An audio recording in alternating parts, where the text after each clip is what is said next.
We're open. We're open. So the grand opening went really well. First off, how are y'all? How are you doing? Um, Crazy world we're in, but you know, it's time to hustle. It's time to hustle. Anyway, um, yeah, we had the grand opening last Saturday. It was fantastic. Got a solid turnout. Had kids even in here playing Pokemon. So that's exactly what we want to see. Good engagement. You know,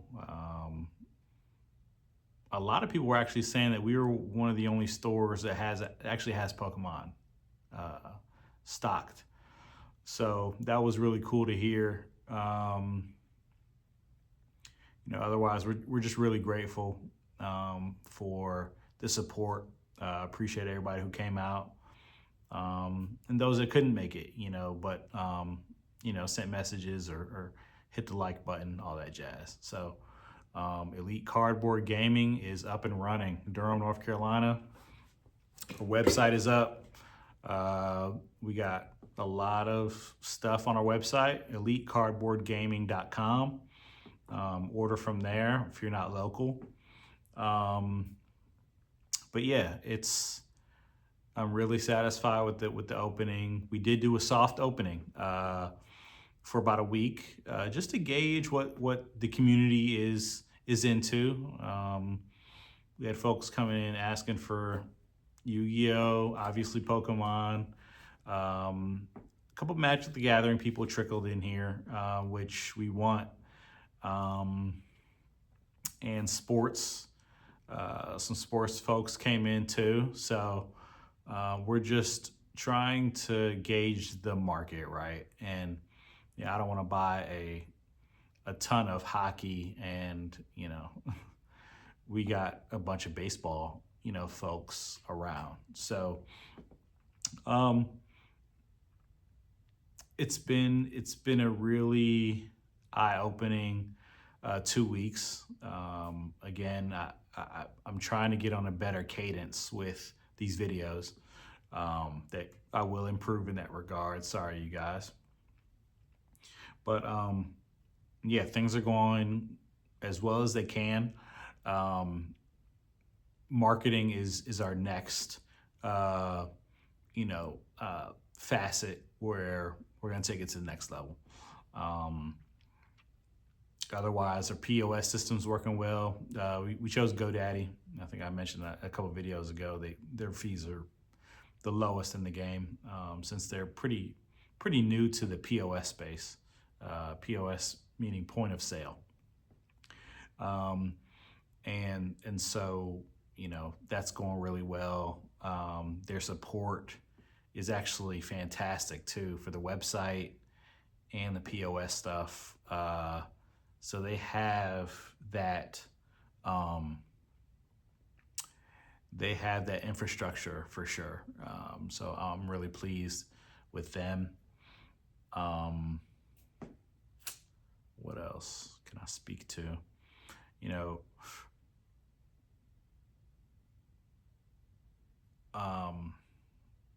Challenges are probably keeping cash on hand. We've been buying a ton of collections, sports, Pokemon, Yu-Gi-Oh. Only a little bit of Yu-Gi-Oh. I think I bought like a Red Eyes Black Dragon. That was a solid card from one of our regulars. But yeah, sports, Pokemon. It's hard to keep cash in store. It just is. And collections, that's a huge part of the business. We want to have that.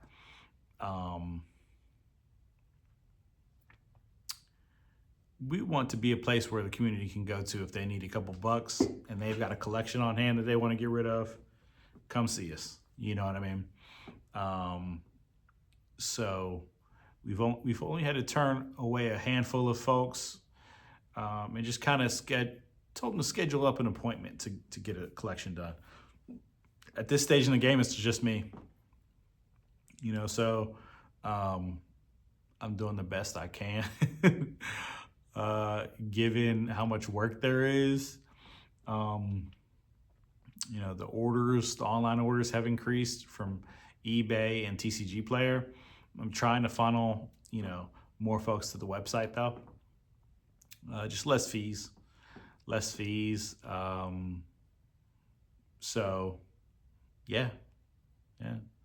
We were open today. It snowed. I don't know if you guys can see that. That is snow. Durham, North Carolina. Yeah. And we did pretty good with numbers because we were open. Yeah. So can't complain in that regard. Oh, the raffle. Numero 12. Is that 15? I don't know. But yeah, 12. The raffle ticket 12 won. So we'll get a photo of them on the Instagram and Facebook page with the box and stuff like that. So congratulations. But yeah, things are going well, man. Today I spoke with Wizards to become a WPN store, a Wizards Play Network store. So that is in the works. I've sent them all the documentation that they require today. So that is coming very soon, which would guarantee me a Wizards product, Magic stuff primarily, especially with Final Fantasy, the Final Fantasy set coming in June. This is going to be huge. So at least I'll get a locked in allocation for that. And yeah, so we're going to build out that player base. Hopefully Commander. I'd like to do other things too, maybe Modern, Standard. If folks are in a Legacy, who knows? But Commander, you get those 4 players in. It's nice for your number requirements that Wizards has for stores. So that's where we're at in those regards. Let's see. I'm just really flattered with the community. We've had fellow business owners in the area come by and introduce themselves, and that's been really helpful and really nice of them. So things are going well. Like I said, marketing is going to be our next thing. So that's my next really focus. In addition to posting more inventory online, I gotta tell you guys, I've been buying up Flesh and Blood and posting singles left and right. And I was doing this before any of these videos were posting. I was just low key because I saw how the inverted EV on TCG Player is out of control. I mean, you got $70, $80 boxes of, booster boxes of Flesh and Blood. And you got like $300, $400, $500, $600 cards in them. And, they're just sitting there. So that's kind of what I've been doing in terms of building out a singles inventory online. So Flesh and Blood I've been going hard on. So that's been really helpful, just for that other stream of income. So I've been doing that. yeah, distributors are looking out at this, right now. As a new store, I'm a little surprised at um, how I'm able to get some certain things. Um, I was able to get some hunted for Flesh and Blood. Right now, nobody else can get it. It's super. They don't even have it listed on the distributor websites.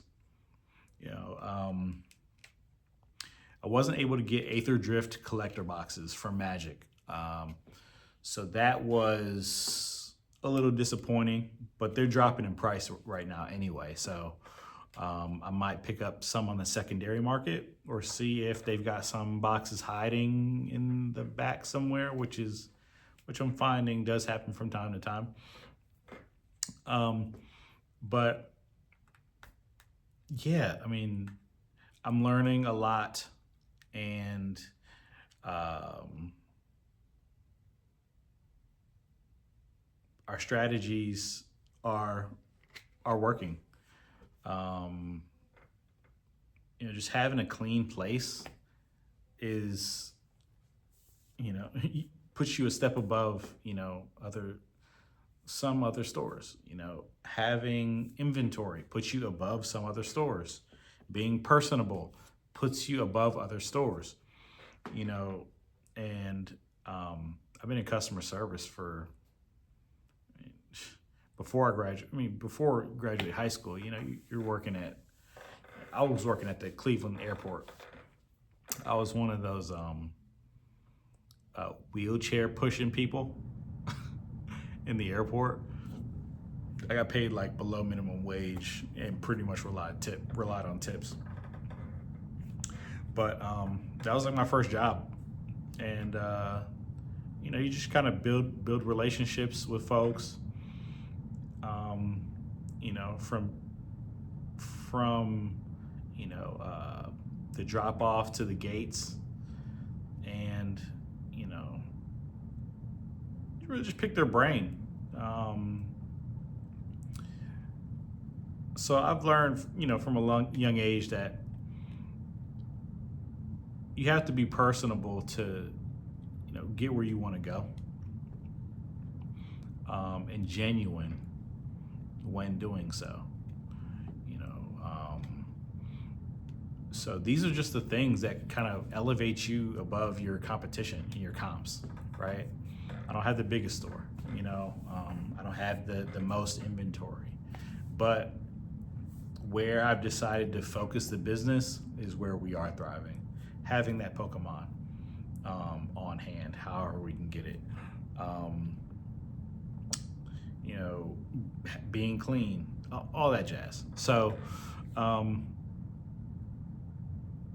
additionally, we are one of the Flesh and Blood gem stores that just got approved as of Friday of last week.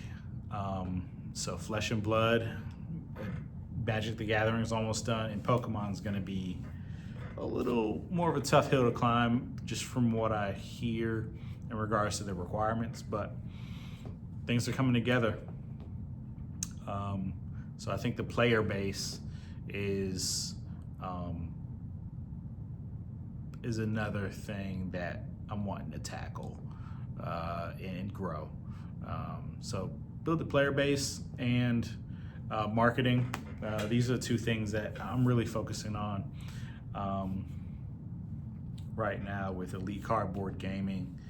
And I appreciate you guys watching. I think I may do a Patreon here soon. It depends on, I'm going to do a Patreon soon. For those who want exclusive access to products for a more reasonable rate than you can find, anywhere online. So I do intend on doing that at some point. Right now, you can order right from the website, elitecardboardgaming.com. But yeah, I appreciate the views. If you guys wouldn't mind liking and subscribing for me, that would help the growth of the channel. And this is just, sort a diary of sorts to show the progress and give you guys access to what it takes to run an LGS and a local game store, and to build a community and grow a business from scratch.